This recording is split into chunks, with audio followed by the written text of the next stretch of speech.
Dear student, कैसे हैं आप लोग। बहुत स्वागत आपका मिशन इंस्टीट्यूट प्रयागराज में। आजकल हमारे यहाँ पे टेस्ट व्यवस्था चल रही है और रोज यूपी पुलिस के लिए टेस्ट हो रहे हैं।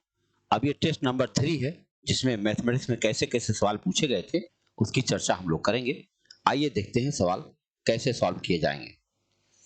तो सवाल नंबर देखते हैं आप, तो इसको देखिए पढ़ करके कैसा लग रहा है आपको। क्वेश्चन ये है, ए और बी एक साथ काम करते हुए एक काम को 4 सही 1/2 घंटे में पूरा कर सकते हैं। उसी काम को बी और सी मिलकर 3 घंटा में और सी और ए मिलकर 2 सही 1/4 घंटे में कर सकते हैं। यदि वही कार्य तीनों एक साथ कार्य आरंभ करें तो ज्ञात कीजिए वह कार्य कितने समय में पूरा हो जाएगा। तो आप जानते हैं इसके लिए क्या करना पड़ेगा। हम लोग क्या करेंगे, ए प्लस बी की क्षमता एक जगह लिख देंगे। देखो, ए प्लस बी कितना देर में करते हैं, 4 से 1/2, यानी कि हो गया 9/2 घंटा में करते हैं। ठीक है। बी प्लस सी कितना देर में करते हैं, 3 घंटा में करते हैं। और सी प्लस ए कितना देर में करते हैं, सी प्लस ए देखेंगे तो ये करते हैं 4 दूनी 8 1 9/4 घंटा में करते हैं। अगर ये तीनों लोग इतना इतना घंटे में करते हैं तो हम इनका लघुत्तम निकाल देंगे। लघुत्तम निकालेंगे 9 3 9 का लघुत्तम कितना आ गया, 9। लघुत्तम की बात करें तो 9 आएगा और इनका महत्तम 1 आएगा। तो अब हमारा लघुत्तम 9 आ गया। अब देखो इनकी क्षमता निकलने जा रही है, तो 9/2 से आप 9 में भाग देंगे तो कितना आ जाएगा, 2। 3 से भाग देंगे तो आएगा 3, ऐसे भाग देंगे तो आएगा 4। हमको बताना है कि वह कितने समय में पूरा हो जाएगा, तीनों एक साथ काम करें। देखो, जब a plus B plus B plus C plus C plus A काम करते हैं तो कितना टाइम लगेगा, 4 3 7 2 9 यूनिट काम कर पाएंगे। लेकिन जब ये एक एक लोग काम करें, केवल a प्लस बी प्लस सी काम करेंगे तो 4 3 7 2 9 यूनिट नहीं बल्कि 9/2 क्षमता हो जाएगी उनकी। और 9/2 क्षमता से 9/2 क्षमता से अगर 9/9 में भाग दिया जाएगा तो 2 ऊपर चला जाएगा। कितना उत्तर हो जाएगा, 2 घंटा। तो ये आपका उत्तर हो जाएगा, अगर तीनों लोग मिलकर काम करें तो 2 घंटा में काम पूरा हो जाएगा। आप देख सकते हैं सवाल बहुत अच्छा है, खाली देखने में बड़ा है लेकिन सवाल बड़ा है नहीं एक्चुअली। आइए देखते हैं अगला सवाल कैसे सॉल्व किया जाएगा। अगला प्रश्न हमारे पास ये है, लिखा है कि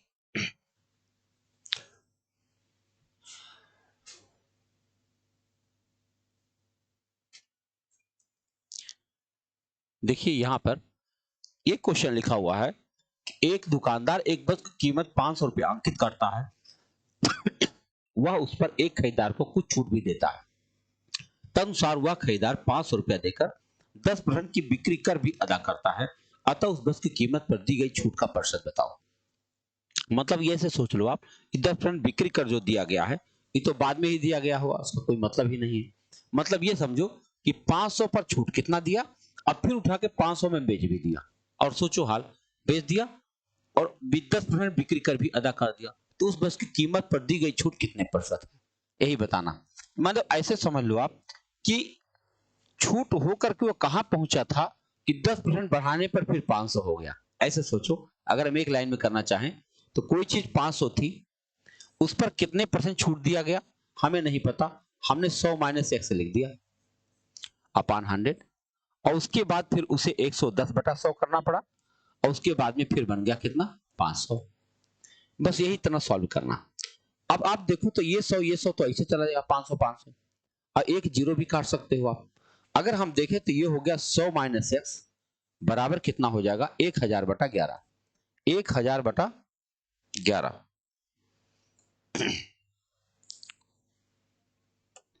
ये हो जाएगा 1000/11। अगर 1000/11 है तो इसको आप छोटा कर सकते हो, 11 9 99 चल जाओ भाई। और फिर क्या बचेगा, 9। सोचो 11 9 99 बचा तो बचेगा 1 10 10 से काम चलेगा नहीं तो जीरो बढ़ा दें और फिर क्या बचेगा, 10 बचेगा, 10/11। अब सोचो कि हम क्या करें, 100 में से अगर हम क्या घटा दें कि 90 सही 10/11 बचे, तो आप कह सकते हो क्या बचेगा, 9 सही 1/11 बचेगा। कितना बचेगा, 9 सही 1/11% बचेगा।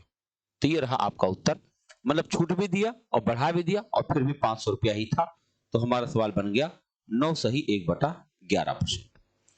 देखो सवाल अच्छे हैं बड़े ज्यादा नहीं है, लेकिन थोड़े से कैलकुलेशन कह सकते हो आप। कैलकुलेटिव पेपर बनाए गए इसलिए जानबूझ करके कि आप उसको आराम से समझ सके और पेपर को सॉल्व कर सके। ए तथा बी मिलकर एक कार्य का 11/19 भाग कर सकते हैं, उतने ही समय में बी और सी मिलकर उस कार्य का 14/19 भाग कर सकते हैं। तदनुसार ए बी सी के कार्य करने का अनुपात क्या होगा। अच्छा बताओ, ए और हमने यहां लिख दिया ए बी सी अलग अलग, तो विचार करो ए और बी मिलकर 11/19 काम कर सकते हैं, तो सी क्या करा होगा। 11/19 को एक में से घटा दिया जाए तो कितना हो जाएगा भैया, 8/19। तो सी वह काम 8/19 हम कर पाएगा। अब 8/19 भाग करेगा। अब फिर से देखो क्या कहा, बी और सी मिलकर 14/19 करते हैं। अगर बी और सी 14/19 करते हैं, जिसमें सी 8/19 करता है, तो बी कितना करता होगा, 6/19। अब बताओ ये दोनों मिलकर 8 से 14/19 हो गया, तो कितना करते होंगे, 5/19। अब आप ध्यान से देख लो, क्योंकि सबके नीचे 19 है, इनको आप देखो तो 11/19, इनको आप देखो तो 14/19, और तीनों की क्षमता आ गई। अब हम बिंदी लगा सकते हैं, 19 कट जाएगा, 5 6 8 का अनुपात आ जाना चाहिए। क्या जाना चाहिए, 5 6 8 का अनुपात।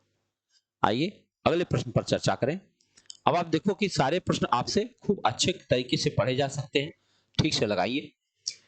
एक धारा की चाल 5 किलोमीटर प्रति घंटा है। एक मोटर बोट धारा के विपरीत 10 किलोमीटर जाने और वापस प्रारंभिक बिंदु पर आने में 50 मिनट का समय लेता है। शांत जल में उस मोटर बोट की चाल कितनी है। शांत जल में उसकी चाल को हम x मान लेते हैं। कितना जाना है, 10 किलोमीटर जाना और वापस आना। मेरे भाई जब 10 किलोमीटर वो जाएंगे तो जाते समय x + 5 की चाल होगी, बोलो। और जब 10 किलोमीटर लौटेंगे तो कौन सी चाल होगी, x - 5 की चाल होगी। और कुल मिलाकर टाइम कितना होगा, 50/60। 50 मिनट बोल रहे हैं। इसी को हल कर दीजिए, आपका उत्तर आ जाएगा। तो एक एक जीरो तो हम अभी काट सकते हैं, उसके अलावा हम 10 कॉमन ले लेंगे। 10 कॉमन लेंगे तो ये बनेगा x - 5 और प्लस x + 5 अपान x² - 25, और इधर कितना हो जाएगा, 5/60। बोलो, ये 10 नीचे आ जाएगा ना, तो 60 हो जाएगा। तो इसको काट देंगे तो 1/12 हो जाएगा। अब हम देखें तो ये 5 यहां कट सकता है, क्रॉस मल्टीप्लाई करें तो हमारे पास एक इक्वेशन बन रहा है, क्या, x² - 25 बराबर 12 दूनी 24x। अब बताइए अंदर ले रहा है इसको, x² - 24x - 25 बराबर 0। दो संख्या ऐसी चाहिए जोड़ने पर -24 आए और गुणा करने पर 25 आए। तो बताओ क्या होना चाहिए, -25 और +1। बताओ, -25 + 1 कर दें तो ये हो जाएगा -24 और गुणा करने 25 भी आएगा। यानी बोट की चाल कितनी आ जानी चाहिए, 25 किलोमीटर प्रति घंटा। देखो कितना छोटा सा सवाल है, खाली देखने में ऐसा लग रहा है कि हाँ थोड़ा अजीब होगा, लेकिन है नहीं। देखो अगला प्रश्न क्या है हमारे पास।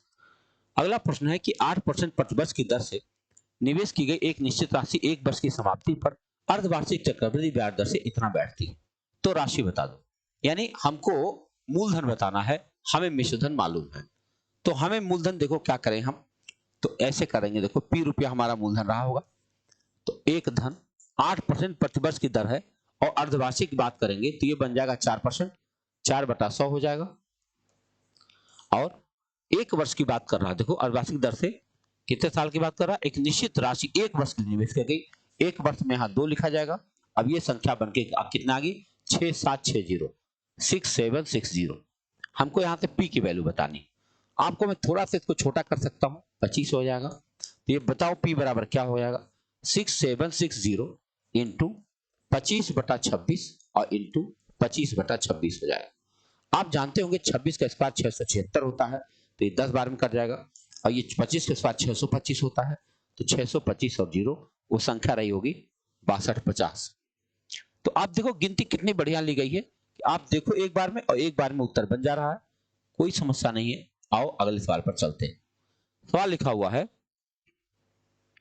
एक दुकानदार को अपनी वस्तुओं पर क्रय मूल्य से कितने % अधिक अंकित करना चाहिए ताकि अंकित मूल्य पर 25% छूट देकर भी उसे 20% का लाभ हो जाए। भाई देखो हम यहाँ 3 मूल्य लिखते हैं, एक का नाम है सीपी, एक का नाम है एसपी, एक का नाम है एमपी। अब हमने मान लिया को सामान 100 का रहा होगा, हमको लाभ कितना चाहिए, 20% का, यानी सामान 120 का बिक के रहेगा। अब करें 25% छूट दे करके, तो बताओ एमपी क्या रहा होगा, एमपी पर हमने 25% का छूट दिया, यानी 75% पर बेचा, अब बेचा कितने में? 120 में। तो हम इसे छोटा कर सकते हैं, 25 दिया 75, 25 चौके 100 और 3 से काटेंगे, 3 चौके 12, 4 चौके 16, 160। आप खुद बताओ, अगर कोई चीज 100 का है, 160 छापना पड़ा है, तो निश्चित रूप से हमें उसको 60% बढ़ाकर छापना चाहिए। आइए अगले प्रश्न पर चर्चा करें। अगला प्रश्न हमारे पास है, ये रहा प्रश्न, ध्यान से देखिए, आपको निश्चित रूप से साफ साफ विजुअल होगा। एक वस्तु पर 5,000 रुपए अंकित है और दुकानदार ने उस पर X% Y% Z% की क्रमिक छूट दे दिया, तो शुद्ध विक्रय मूल्य क्या होगा? आप जानते हैं शुद्ध विक्रय मूल्य कैसे निकालते हैं? भाई 5,000 रखा हुआ हमारे पास, तो अब क्या होगा इसका? X% छूट मिला तो 100 माइनस X अपॉन 100, फिर Y% छूट मिला तो 100 माइनस Y अपॉन 100, और फिर Z% छूट मिला तो 100 माइनस Z अपॉन 100। बस यही इतना काटना है आपको। अगर हम इसे छोटा करें तो कैसे कट जाएगा? 2 जीरो इसका और 1 जीरो इसका, 3 जीरो कट गया, और 5 से आप इसको काट सकते हो, 5 दूना 10, तो आ गया 100 minus X, 100 minus Y, 100 minus Z upon 200। कहीं पे दिख रहा है 100 minus X, 100 minus Y, 100 minus Z upon 200। D विकल्प देखो, डी विकल्प साफ साफ दिख रहा है, यही आपका उत्तर बन जाता है। देख रहे हैं, खाली एक लाइन लिखना पड़ा और एक लाइन लिखने में आपका उत्तर आ गया। देखने में मैंने बार बार कहा कि सवाल ऐसे हैं कि आपको देखने में लगेगा थोड़ा सा बड़ा, लेकिन और अगर आपकी ये सवाल अच्छे से तैयार होते तो आप दरोगा के अच्छे फाइटर माने जाएंगे। समझ लो, आप दरोगा सिपाही बनते बनते आप दरोगा के लिए भी एकदम एलिजिबल होते जा रहे हैं। 5 सदस्यों के परिवार में इस समय औसत आयु 33 वर्ष का, सबसे छोटा सदस्य 9 वर्ष का है। सबसे छोटे सदस्य के जन्म के तत्काल पूर्व परिवार की औसत आयु क्या थी? अच्छा बताओ, अगर हम 5 गुणा 33 कर रहे हैं तो करना क्या है? कुल आयु कितना है इसमें? 5 गुणा 33 है, तो 5 तिहाई 15, 5 तिहाई 15 16। अब इन्हीं पांचों लोगों को 9 साल पीछे ले जाना पड़ेगा, क्योंकि जब वो जन्म लिया होगा सबसे छोटा 9 साल का है, तो हम 5 गुणा 9 करते हैं, तो 5 9 45 हम ले जाके इसमें से माइनस कर देंगे, 45 इसमें से माइनस कर देंगे, तो कितना बचेगा हमारे पास? 16। देखो 12 आया, 120। लेकिन यह भी ध्यान रहे कि जब हम 9 साल पीछे जाएंगे तो ये सबसे छोटा सदस्य फिर पेट में चला जाएगा। अब हमारे पास संख्या 4 ही बचेगी। अब 4 लोग बचेंगे तो उनका औसत कितना आ जाएगा? 30 का। कितना आ जाएगा? 30 का, और आपका उत्तर ही आ जाएगा 30 वर्ष। आप देख सकते हैं कितना आराम से, जब हम 9 साल पीछे जाएंगे तब 5 सदस्य कहाँ रह जाएंगे, है ना? एक बच्चा है छोटा सा, तो वो कम हो जाएगा, तो उसकी संख्या कितनी हो जाएगी कुल की? तब संख्या हो जाएगी केवल 4 की। वह मूलधन बताइए जिसका 3 वर्षों के अवधि के लिए 10% वार्षिक दर से चक्रवृद्धि ब्याज साधारण ब्याज का अंतर 31 रुपया हो, यानी हमें पी बताना। आपको पता होगा इसके लिए एक फार्मूला है, मैं लिख देता हूं, आप नोट कर लीजिए। पी बराबर होता है D into 100 square upon R square. SI CI के अंतर के लिए जबरदस्त फार्मूला है, तुरंत का तुरंत उत्तर आ जाता है। आप देखिए, डी की जगह मैं 31 लिख दूंगा, गुणा 100 लिख दूंगा, और नीचे दर कितना है? 10%, यानी 10 गुणा 10 लिख दूंगा। तो इससे क्या हुआ, ये दोनों 100 कट जाएंगे और हमारा उत्तर बन जाएगा 3100। वह रकम कितनी है भाई? क्या लग गया? अच्छा 3 वर्षों के लिए है, हमने तो ध्यान भी नहीं दिया। ये तो 2 वर्ष के लिए मैंने फार्मूला लिख दिया। 3 वर्ष के लिए अगर यह समय है तब उसका फार्मूला दूसरा है, P बराबर D into 100 cube upon R square bracket में 300 प्लस आर, ये है फार्मूला 3 साल के लिए। अब इस पर आप रख देंगे, तो ये हुआ 31 गुणा 100 गुणा 100 गुणा 100 अपान आर स्क्वायर करेंगे तो 100 हो जाएगा, और 300 में 10 मिलाएंगे तो 310 हो जाएगा। अब ये 100 तो आराम से कट गया। उसके बाद में एक जीरो हम और भी काट सकते हैं, 31 काट सकते हैं, हमारा उत्तर बन जाएगा 1000। यानी वह रकम कितनी रही होगी? 1000 रुपया रही होगी, जिसके साथ ये सब हुआ। आइए आगे बढ़ते हैं अगले सवाल की तरफ। देखिए कितना बढ़िया बढ़िया सवाल लिए गए हैं, और निश्चित रूप से आप लोग बहुत बेहतर दे रहे होंगे टेस्ट। एक पुरुष, एक स्त्री और एक लड़का मिलकर लड़का किसी काम को क्रमशः 3, 4, 12 दिन में कर सकते हैं, तब एक पुरुष और एक स्त्री एक की सहायता के लिए कितने लड़के काम पर लगाए जाके वह काम 1/4 दिन में पूरा हो जाए? 1/4 दिन में हमें पूरा करना। देखो, एक पुरुष, एक स्त्री, एक लड़का मिलकर किसी काम को क्रमशः 3 दिन, 4 दिन और 12 दिन में कर सकते हैं। बताओ ये एक पुरुष अकेले करे तो 3 दिन कर सकता है, एक स्त्री अकेले करे तो 4 दिन में, एक महिला 12 दिन में करे तो मतलब एक बच्चा करे तो 12 दिन में कर सकता है। तब एक पुरुष और एक स्त्री की सहायता के लिए कितने लड़के काम पर लगाए जाए, ये काम हो जाए। तो अच्छा बताओ, इसका मतलब ये हुआ कि 3 पुरुष का काम बराबर 4 महिला का काम और बराबर 12 बच्चे का काम। इन सबको हमें बच्चों में कन्वर्ट कर लेना चाहिए। बोलो सही बात है? देखो 3 पुरुष बराबर 4 वोमेन बराबर 12 बॉय, है ना? ये तो कह रहा ना, एक पुरुष लगाओ, एक स्त्री, एक लड़का, किसी काम को 3 दिन और 4 दिन और 12 दिन में कर सकता है। तो एक पुरुष का 3 दिन का काम बराबर एक महिला का 4 दिन का काम बराबर एक बच्चे का 12 दिन का काम। इससे हमको क्या हो जाएगा, 3 4 12 का अगर हम लघुत्तम निकालें तो 12।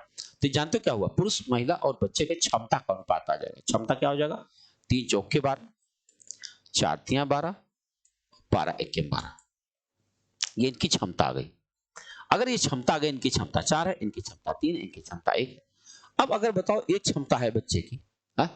और हमको कितना काम करना, कुल 12 यूनिट का काम हुआ। मान लो टोटल काम कितना हो गया, 12 यूनिट। जो हमने लघुत्तम लिया था हमने 12 यूनिट काम कर लिया। अब इन्होंने कहा एक पुरुष और एक स्त्री हमने लगा दिया, एक पुरुष और एक स्त्री लगा दिया तो 4 3 7 यूनिट तो आपके पास हो गया। हमको क्या चाहिए, 1/4 दिन के अंदर काम चाहिए।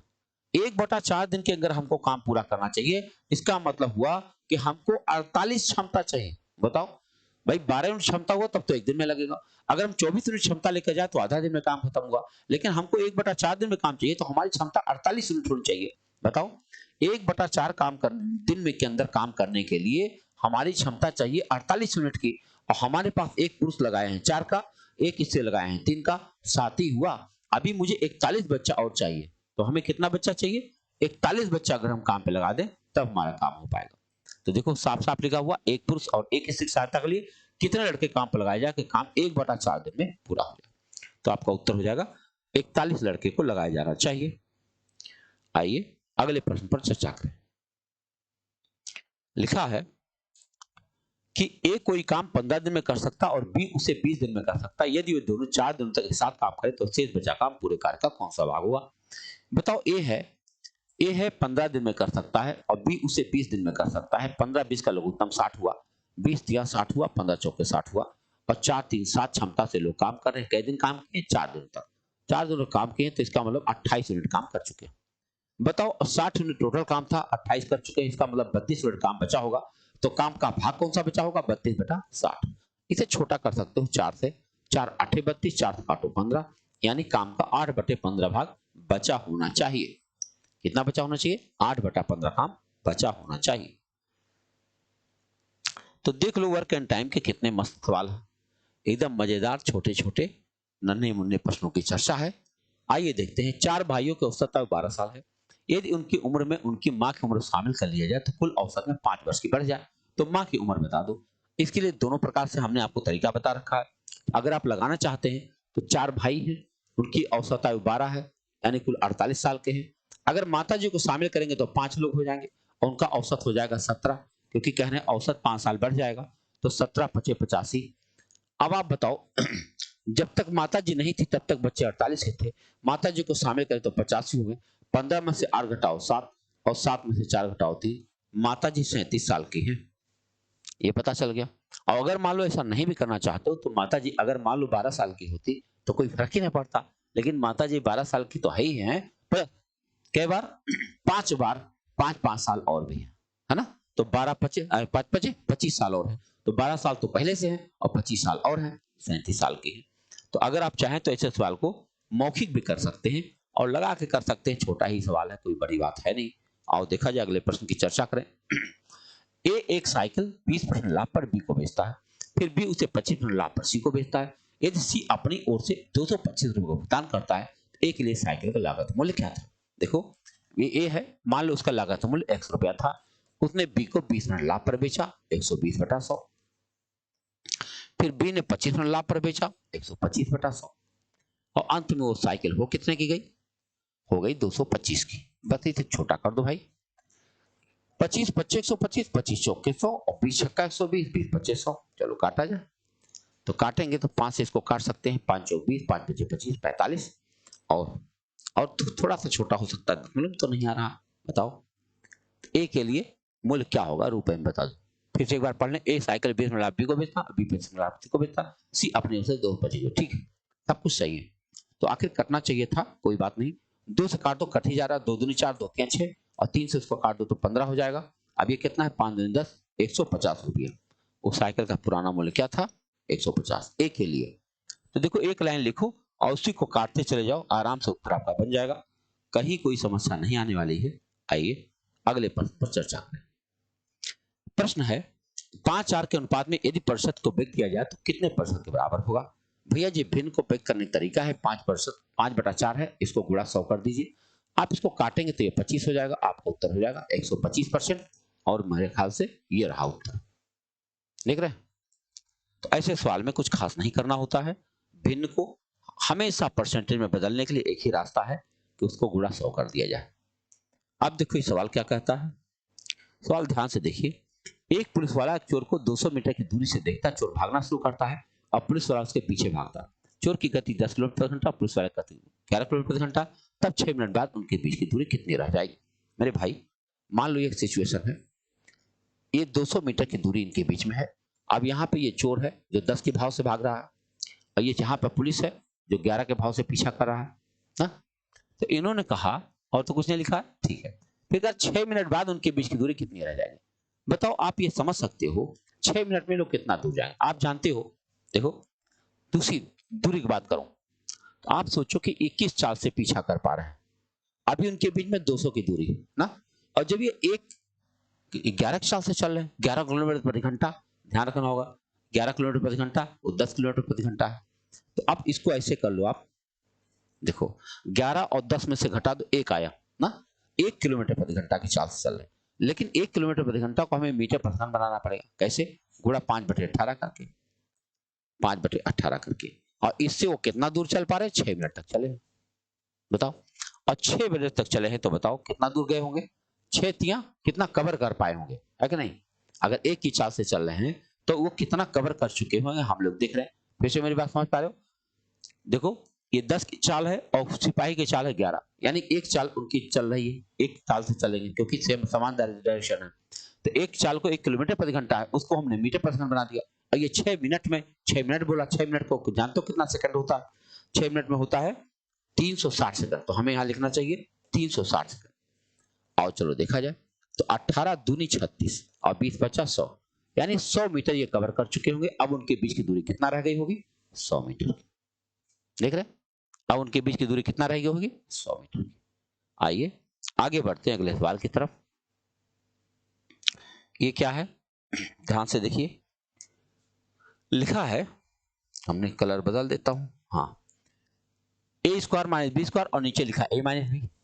तो हमारा उत्तर ए प्लस बी हो जाएगा, यानी 0.03 और प्लस 0.01, यही करना है। तो 3 1 4 और 0.04 आपका उत्तर हो जाना चाहिए। ये रहा, देख रहे क्या हुआ था, ए स्क्वायर माइनस बी स्क्वायर था और नीचे था ए माइनस बी, अर्थात ए प्लस बी हमारा उत्तर होगा। आइए देखते हैं अगला प्रश्न। अगला प्रश्न है कि दो संख्याओं का महत्तम 8 है, तब निम्न में से कौन संख्या ऐसी जिसका लघुत्तम नहीं हो सकती। देखो जो संख्या 8 से नहीं कटेगी उसका लघुत्तम नहीं हो सकती। 8 से यह संख्या नहीं कट पा रही है, इसका मतलब यही हमारा उत्तर हो रहा है। देख रहे हो, ध्यान से समझना होगा कि जब भी कभी हम इस बात को लगाएंगे तो अगर महत्तम 8 है, यानी लघुत्तम को महत्तम से अवश्य विभाजित होना चाहिए। और 8 अगर महत्तम तो 8 से कटने वाली बाकी संख्या है, और वही केवल संख्या 60 नहीं कट पा रही है, इसीलिए वही उसका लघुत्तम नहीं हो सकती। अगले प्रश्न पर चर्चा करें तो लिखा है ए बी का रेशियो, बी सी का रेशियो, सी डी का रेशियो है, डी सी बी ए का रेशियो बताना है। बताओ, हम ऐसे अगर लिख दें A B C D, A B C और डी, ए बी का रेशियो है 1 2, बी सी का रेशियो है 3 4, तो पहले इससे ए बी सी निकाल लें, अच्छा होगा। 3 1 के 3, 3 दूनी 6 और 4 दूना 8 मिल गया। अब सी डी का रेशियो कितना दे रखा है, 5 और 6, तो अगर हम यहाँ 5 6 कर दें तो ये हमारे पास उत्तर हो जाएगा 5 3 15, 5 6 30, 5 8 40, 8 6 48, ये रेशियो आना चाहिए। अब इन्होंने कहा डीसीबीए बताओ 48 40 30 15, 48 40 30 15 आपका डी विकल्प सही जा रहा है। अगर कटने लायक होता तो काट भी देते, नहीं कट रहा तो नहीं कट रहा। कोई दिक्कत हो रही, A B B C C D से ए बी सी डी निकालना कितना आसान सा काम है, आप लोगों ने बहुत बार किया होगा, कोई समस्या नहीं आई होगी। एक कार 1 सेकंड में 10 मीटर की दूरी तय करती है, उसकी प्रति घंटा चाल बताओ। यानी 10 मीटर प्रति सेकंड की चाल है। अगर 10 मीटर प्रति सेकंड की चाल है, किलोमीटर प्रति घंटा बनाने के लिए उसमें 18/5 से गुणा कर देना चाहिए। 5 से काटोगे 5 दूनी 10, 18 दूनी 36, 36 किलोमीटर प्रति घंटा की चाल आ गई। देख रहे हो आप, किलोमीटर प्रति घंटा को मीटर प्रति सेकंड बनाने के लिए और मीटर प्रति सेकंड को किलोमीटर प्रति घंटा बनाने के लिए आप बहुत सामान्य बातें समझ चुके होंगे, कोई दिक्कत नहीं होगी। निम्न में से क्रमिक अभाज्य संख्याएं बताओ। क्रमिक अभाज्य, देखो क्रमिक अभाज्य संख्या ये है, अच्छा, और ये 59 के बाद 61 बिल्कुल सही है, 29 के बाद 31 है, ये भी सही है। क्रमिक अभाज्य संख्याएं बताओ। देखो क्रमिक अभाज्य संख्याएं तो सभी है, केवल यही नहीं पहला वाला विकल्प ना। क्रमिक समझे क्या, लगातार वाली संख्या। तो लगातार वाली संख्याएं देखो, तो ये तो है क्रमिक अभाज्य संख्या। क्रमिक मतलब लगातार, लगातार देखो दो प्रकार की बात है। अगर अभाज्य संख्या है तो आपको इसे मानना पड़ेगा, क्योंकि इसे हम जुड़वा अभाज्य संख्या कहते हैं। 59 61 को 29 को जुड़वा अभाज्य कहते हैं। लेकिन क्रमिक मान तो लगातार वाली हो, केवल एक ही संख्या इसी है, पूरे नंबर सिस्टम में 2 भी अभाज्य और 3 भी अभाज्य, मतलब इसीलिए इनको क्रमिक अभाज्य कहा गया। 1 और 2 को नहीं माना जाता। और 59 61 और 29 31 को, इन दोनों को जुड़वा अभाज्य कहा जाता है। जब 2 के अंतर पर संख्याएं अभाज्य बनती है तब उन्हें कहा जाता है जुड़वा अभाज्य। आइए अगले प्रश्न पर चर्चा करें। एक नाव नदी की धारा में 4 घंटे में 40 किलोमीटर चलती है, अच्छा, तथा विपरीत दिशा में 8 घंटे में चलती है, तो नाव की स्थिर दर में चाल बताओ। अगर 4 घंटे में 40 जाती है तो उसकी चाल कितनी हो गई 10, और 8 घंटे में 40 जाते हैं उसकी चाल हो गई 5। अब इन्होंने कहा नाव की चाल बताओ, दोनों को जोड़ के आधा कर दो, 10 5 15 का आधा, 7.5 किलोमीटर प्रति घंटा। अगर आपको क्या नाम है, धारा की दिशा में चाल मिल जाए और धारा के विपरीत दिशा में चाल मिल जाए तो दोनों चाल को जोड़कर आधा कर देने पर नाव की चाल आ जाती है। अगर घटा के आधा करें तो धारा की चाल आ जाती है। तो हमने वही किया, दोनों के पहले चाल निकाला और उसके बाद दोनों को जोड़ के आधा कर दिया, 7.5 आपका उत्तर बन गया। आप देख सकते हैं एक एक सवाल का समय कितना है, कितना समय लगता है एक सवाल लगाने में। एक तार वृत्ताकार रूप में है तथा इसका अर्धव्यास 56 सेंटीमीटर। यदि हम उस तार के आकार को वर्ग के रूप में बदलें तो उस वर्ग की भुजा क्या हो जाएगी। देखो 56 सेंटीमीटर अर्धव्यास, अगर 56 सेंटीमीटर अर्धव्यास है तो उसको हमें पहले परिधि निकाल लेना चाहिए। परिधि निकाल देंगे तो 2πr फार्मूला होता है, 2 गुणा 22/7 गुणा 56। अब देखो 7 8 56 हो गया, तो कितना हो जाएगा, 8 दूनी 16, 16 दूनी 32, 3 और 16 दूनी 32 और 3 35। अब चूंकि ये वर्ग बनाने जा रहे हैं तो 4 भुजा हो गई, तो एक भुजा के बारे में बोल रहा, तो 4 8 32 और फिर 4 8 32, तो वर्ग की भुजा कितनी हो जाएगी, 88 सेंटीमीटर हो जाएगी। हमने क्या किया, परिधि में निकाल करके, और वही परिधि वर्ग का भी होगा और बटा 4 हमने कर दिया। आइए अगले प्रश्न पर चर्चा करें। अगला प्रश्न है कि 6 मीटर लंबे, 5 मीटर चौड़े, 4 मीटर ऊंचे कमरे में रखे जा सकने वाले सबसे बड़े बांस की अधिकतम लंबाई क्या होगी। सबसे, इसका मतलब विकर्ण की बात कर रहा, अगर विकर्ण की बात कर रहा तो आपको ये फार्मूला लगाना पड़ेगा, 5 6 5 4, 6 स्क्वायर प्लस 5 स्क्वायर और प्लस 4 स्क्वायर, बताओ कितना हुआ। ये 36 है, ये 25 है, ये 16 है, सबको जोड़िए, जोड़ेंगे तो 6 5 11 और 11 और 6 17, 1 2 2 4 3 7 77 आ जाएगा। और अंडर रूट 77 कहीं दिख रहा, ये आपका पहला विकल्प जाएगा, अंडर रूट 77 आपका उत्तर बन गया। उस कमरे में रखे जा सकने वाले सबसे बड़े बांस की लंबाई होती है, यानी घनाभ के विकर्ण की बात मैं कर रहा हूं। आप घनाभ का विकर्ण देखोगे, यही फार्मूला रहेगा, आराम से कर ले जाओ। 10 आदमी अथवा 20 दिन में 260 चटाइयां बना सकते हैं, तो 8 आदमी तथा 4 लड़के, ये क्या हो गया, अथवा 20 लड़के होना चाहिए ना।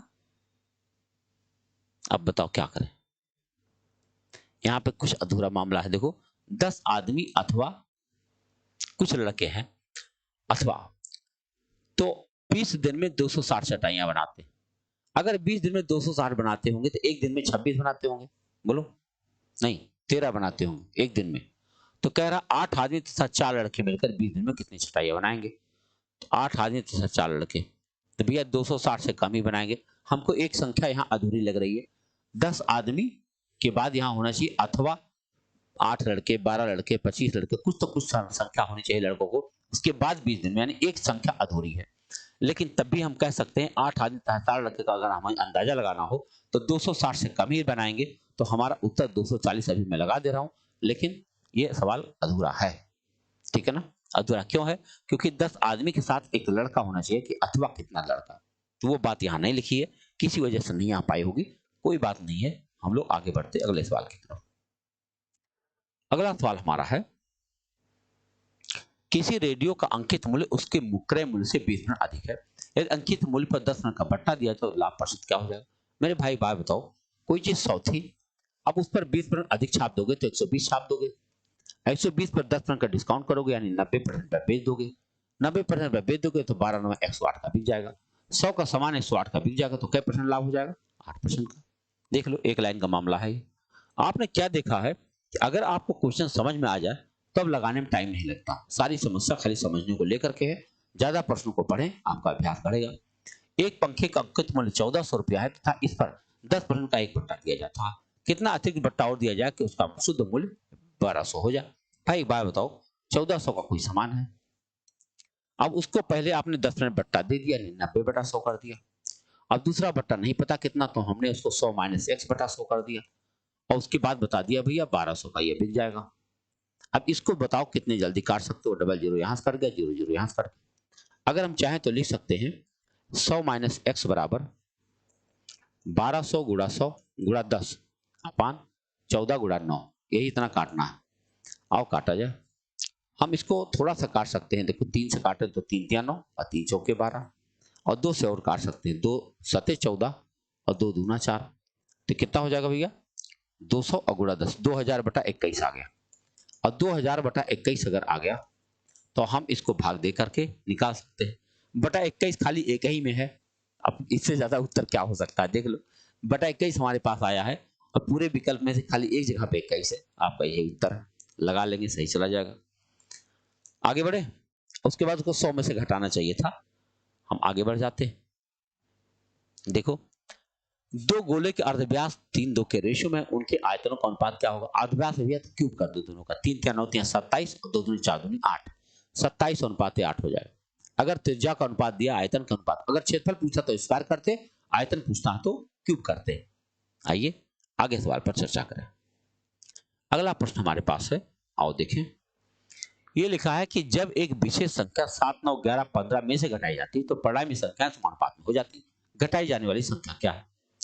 अब 6 8 10 14 ये तो हो नहीं सकता। दूसरा देखें 5 7, देखो नियम तो ये है कि लगाना चाहिए, हमने क्या किया? विकल्प रखने का प्रयास किया। देखो 7 9 11 15, 7 9 11 15 हमको नहीं पता है तो मैंने सब में से x घटा दिया। अगर सब में से हमने घटा दिया तो इनके बीच में अब समानुपाती सिंबल बन गया होगा, यानी इसका गुणनफल इसका गुणनफल बराबर हो जाएगा। इसको हल करेंगे तो एक बार में ही उत्तर आ जाएगा। आओ देखें, चूंकि हमारे पास समय, हम कर सकते हैं 15 7 105 -7x - 15x तो -22x प्लस x² और बराबर 11 9 99 और 11 और 9 20x और फिर प्लस x²। x² आप आराम से काट सकते हैं और -20 - 22 यहाँ पर आ जाएगा 2x हो जाएगा और 99 इधर आएगा तो कितना हो जाएगा? 6। x बराबर कितना आ जाएगा? 3। x की वैल्यू कितनी आ गई? 3 आ गई भैया। यानी अगर सब में से हम 3 घटा दें तो हमें जो संख्याएं प्राप्त होगी वो समानुपाती मिल जाएंगी। आइए आगे बढ़ते अगले सवाल की तरफ। कह रहा दो संख्याएं 5 4 के 4 5 के रेशो में उनका लघुत्तम 180 है, तो छोटी संख्या बता दो। अगर लघुत्तम देखो 4x 5x है, अगर हमको कहा जाए इनका लघुत्तम बताओ तो इनका लघुत्तम हमारा 20x आ जाएगा। आ जाएगा नहीं आ जाएगा? और उनका लघुत्तम है 180। अगर 20x बराबर 180 तो x बराबर क्या हुआ भैया? 9। अगर x बराबर 9 हुआ तो छोटी संख्या क्या है? 9 चौके 36 और बड़ी संख्या क्या है भैया? 9 5 45। ठीक है, आगे बढ़े। देख लो एक प्रश्न का समय कितना है, कितने आसानी से आप लगा सकते हैं। एक आयत की लंबाई तथा चौड़ाई में 12% 15% वृद्धि कर दिया, इससे क्षेत्रफल में कितना % वृद्धि हो जाएगा? 15 12 27 और 15 × 12 180, 1.8 27 28 28 1/8। ये देखो भैया, ये रहा उत्तर। देखो कैसे लगाएंगे, आप जानते होंगे फार्मूला x + y + x² / 100, तो आप चाहें तो लिख सकते हैं 12 + 15। देखो 12 + 15 + 12 × 15/100, यही काटना है। तो 15 12 27 हो जाएगा। अब इसको थोड़ा सा छोटा काट सकते हो, 5 × 15 और 5 × 10 और फिर 4 से काटो, 4 × 3 12, हाँ अब 4 5 20, सही चल रहा। 5 से काटा, 5 × 15 12 और 15 है ना, ठीक है। तो 5 × 15 5 × 10 और फिर 4 से काट दिया, 4 × 3 12 और 4 5 20, तो 9/5 आ गया। और 9/5 को आप क्या लिख सकते हो, ये 9/5 है, 9/5 को लिख सकते हो 1 सही 4/5, यानी 28 सही 4/5 आपका उत्तर बन जाएगा। सही है, तो देख लो कितने आराम से आप 100 मान करके भी लगा सकते हो, लेकिन 100 मान करके हमने इसको नहीं लगाया, हमको ये लगा कि ये ज्यादा आसान होगा। जो भी आसान हो उसे कर लेना चाहिए। आपका उद्देश्य हमेशा ये होना चाहिए कि हम कम समय के अंदर हम कैसे सवाल लगाएं। किसी कक्षा के 72% विद्यार्थियों ने जीव विज्ञान, 44% ने गणित लिया। प्रत्येक बच्चे ने जीव विज्ञान अथवा गणित में त्रिकोण का एक विषय लिया था। 40 विद्यार्थियों ने दोनों विषय लिया, तो कुल विद्यार्थियों की संख्या बताओ। मैं देख रहा हूं कि यहाँ 72 लिखा हुआ और फिर यहाँ 44 लिखा हुआ है। अगर हम इन दोनों को जोड़ दें तो 4 2 6 और 7 4 11, 16%। हम देख रहे हैं कि 116% आ गया, यानी 16% संख्या ज्यादा हो रही है। यानी किसी संख्या का 16% ऐसे हैं जो दोनों विषय लिए होंगे। अब वो कहा जा रहा है कि 40 बच्चे लोग हैं, चलो काट दिया जाए, 8 दूनी 16, 8 पच्चीस 40 और 2 से 100 काट दो 50, 50 पच्चीस 250। भैया जी कुल मिला के कितने बच्चे हैं, 250 हैं। तो आप देख सकते हैं कितना कम लिखना पड़ता है। आप सवाल देखिए और तुरंत उत्तर बन जाता है, कोई समस्या नहीं आती। आगे बढ़ते हैं। लिखा कोई धनराशि वार्षिक रूप से संशोधित चक्रवृद्धि ब्याज की दर से 2 वर्ष में इतना और 3 वर्ष में इतना हो जाती है, तो दर बता दो। कभी भी एक साल मतलब 1 साल के अंतर पर हमेशा घटाया जाता है। देखो अगर हम 5324 में से 4840 घटा दें तो हमें मिल जाएगा 1 साल का ब्याज, और वहीं से हम दर निकाल लेंगे। यह है 4, 12 में से 4 घटाओ 8, और यहाँ क्या बचेगा, 12 में से 8 घटाओ 4, इतना आ गया। अब इतना गुणा 100 और बटा यही वैल्यू 4840, 0 0 कट गया, ये पूरा पूरा कट गया, आपका उत्तर आ गया 10%। कितना आ गया, 10%। क्या किया हमने, 1 साल का अंतर है, 1 साल का ब्याज इतना आया, और किस पर आया, इस पर, यानी इस रकम पर 1 साल का ब्याज इतना है, आपने साधारण ब्याज निकाल दिया, कोई समस्या नहीं है। 1 साल का साधारण ब्याज चक्रवृद्धि ब्याज बराबर होता है, इसलिए हमने साधारण ब्याज का इस्तेमाल किया। आगे देखिए अगला प्रश्न। लिखा किसी परिवार में पिता तथा माता का औसत 38 साल है, जबकि पिता माता और उनकी इकलौती लड़की की औसत आयु 28 वर्ष, लड़की का बता दो। कितना सिंपल है, बताओ। माता पिता 2 आदमी होते हैं, तो 2 लोग मिलकर 38 का औसत है।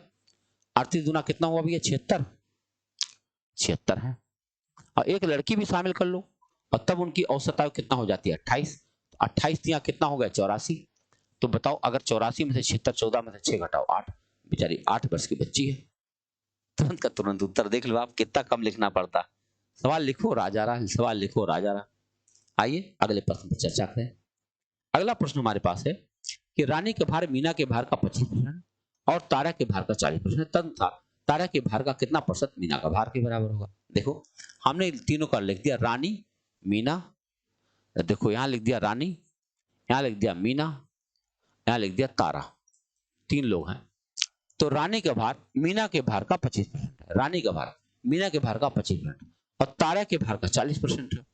अच्छा बताओ, मान लो ये 100 है तो ये 25% है। अब तारा का भार देखो, इनके भार का 40% 25, बताओ ये तारा लिख दे रहा हूं, तारा का 40% कितना हो रहा है, 25 है। तो जरा बताओ तारा कितनी है, तो इसको थोड़ा सुस्ता कर सकते हैं, 20 दूना 40, 20 पच्चीस 100, यानी 125/2।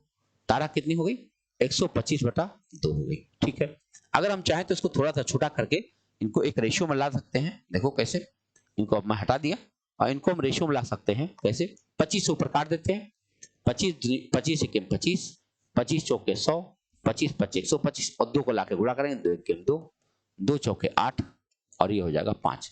तीनों का रेशियो आपके सामने। अब इन्होंने कहा तारा का भार का कितना प्रतिशत मीना के भार के बराबर, तारा के भार का कितना प्रतिशत मीना के भार के बराबर। तो भैया जी 8/5 गुणा 100 करना है आपको, 8/5 गुणा 100 करना है, और 5 से आप इसको काटोगे तो आ जाएगा 20 8 160, 160% है भाई, कहीं दिख रहा, ये रहा। अच्छा सवाल है ना, एक लाइन का सवाल है और बहुत अच्छे से आप इसको लगाएंगे तो आराम से उत्तर हो जाएगा। आइए देखते हैं अगला सवाल पर। इन्होंने कहा सबसे छोटा कौन है, 3 भिन्न आपके सामने है, सबसे छोटा क्या है। सबसे छोटा बताने के लिए क्या करें, देखो यहाँ 6 लिखा है, यहाँ 3 लिखा है, यहाँ पर कुछ नहीं लिखा है, यहाँ 4 लिखा है, तो इन सबका लघुत्तम 12 आप कर सकते हो। सबको 12 सेट किया जाए। अगर हम यहाँ 12 बना दें तो बताओ यहाँ क्या हो, 6 दूनी 12, 12 दूनी 12 का पावर 2 यानी 144 आ गया। फिर इसको भी 12 बना देता हूं, यहां देखो 3 चौके 12, 4 आएगा, 4 का पावर 4 कितना हुआ, 256। अब चलो तीसरे को देखो, यहां भी 12 कर दे रहा हूं, अगर 12 करूंगा तो 2 छके 12, 3 का पावर 6 होगा। 3 का पावर 6 कितना होगा भैया? 729। वाओ, 729। और 4 तिया 12 हुआ, 5 का पावर 2, तो ये हो जाएगा 125। ये होगा 12। इन्होंने कहा था सबसे छोटा कौन है? सबसे छोटा कौन है? तो भैया ये 125 है। 4√5 कहीं दिख रहा? ये है सबसे छोटा, क्योंकि यही 125 है, बाकी सब 125 से ज्यादा ही है। तो बड़े काम का सवाल है ये, तो बहुत छोटा सा, नन्ना मुन्ना राही हूं। हाँ, देखो ये सवाल आपके सामने है कि एक दुकानदार एक वस्तु का मूल्य 60 रुपए अंकित करता और उसे 15% डिस्काउंट पे बेचता, साथ में वह 3 रुपए का उपहार भी देता, इसके बावजूद भी उसे 20% लाभ हो जाता, तो वस्तु का लागत मूल्य कितना था? जरा बताओ।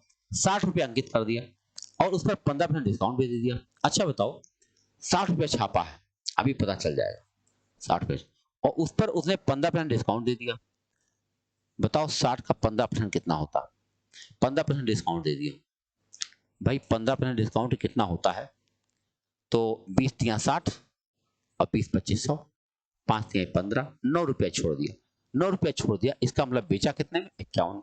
और यही नहीं, 51 होने के बाद में कह रहा 3 रुपया का उपहार भी दे दिया, यानी 3 रुपया और छोड़ दिया। समझो बात को। अगर 3 रुपया और उसने छोड़ दिया, बताओ, तो अब इसका मतलब सामान 48 का दिया। हा? अब फिर भी 20% का लाभ हुआ। बताओ, कोई चीज ऐसी है, कोई चीज ऐसी है भाई मेरे, क्या हो रहा, कोई चीज ऐसी है जिस पर 20% का लाभ लिया जाए और तब जाके वो 48 का बिक रहा है।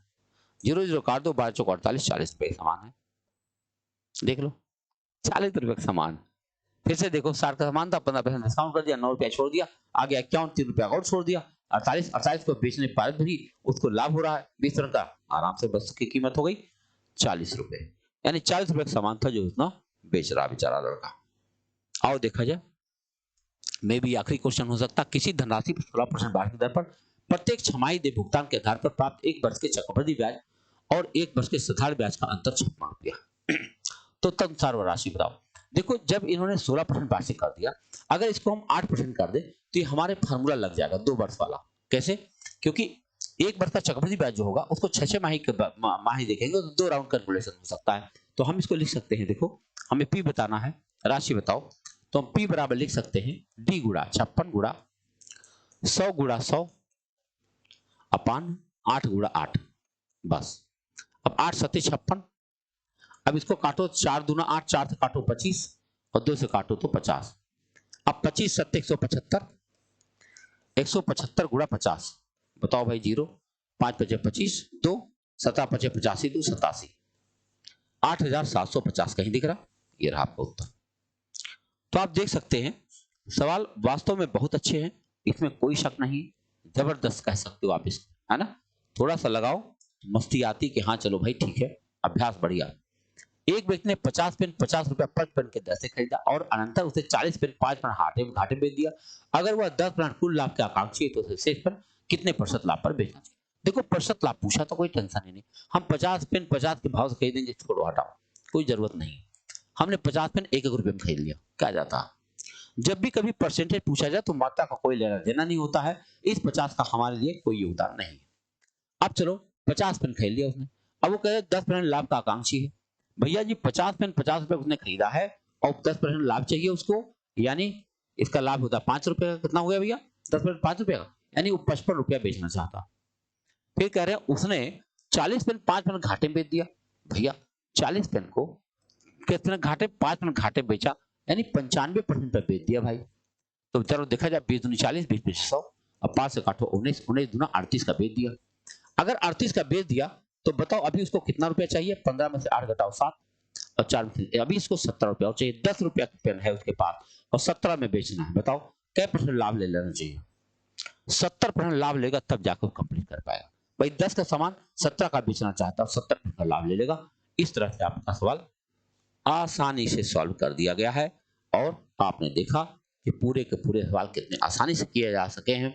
देखो, पेपर बिल्कुल कठिन नहीं है, लेकिन कैलकुलेशन जरूर है।